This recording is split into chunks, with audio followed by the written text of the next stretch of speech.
this is my introduction to TTC video where I'm going to talk about the path that led me to where I am today. So I'm 38 years old and I'm single. Back at the beginning of the year, I met a girlfriend for lunch who was going through IVF at the time, and she explained to me what was involved with it.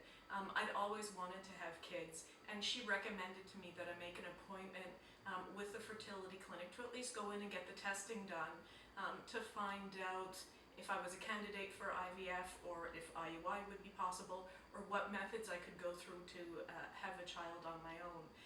At this point, I didn't expect to be in a serious relationship in the near term, so I decided that being a single mom by choice or a choice mom would be a good option for me.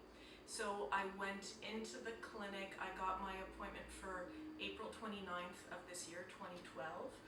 So I went in. There was a long period of testing, as everybody who's been through this process knows.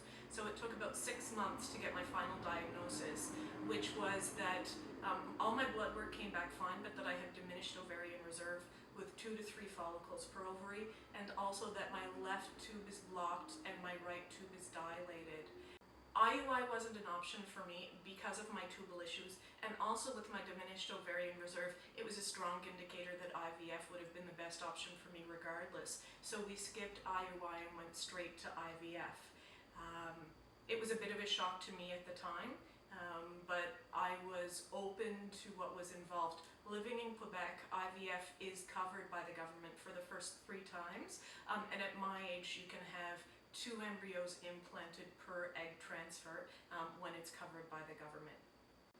At that point I had to choose the sperm donor, and I really didn't find much help online in terms of what I should be looking for. I ended up going with a donor through the European Sperm Bank. The criteria that weighed highly with me were age, because age of the sperm donor is a very important factor. Also health of the sperm donor and of his extended family. I did decide to purchase the long profile, which I'm very glad I did, because I ended up getting a lot more information, and it helped me really to narrow down, because I had about 5 or 6 real candidates that I was considering, but after getting the long profiles, it was really just one candidate in the end who stood out. I looked for someone who would be relatively similar, or whose features would mesh well with mine, and I also really looked at personality, and the person I chose in the end I chose because I found he was very likable, intelligent, charismatic, and a person who really enjoys life.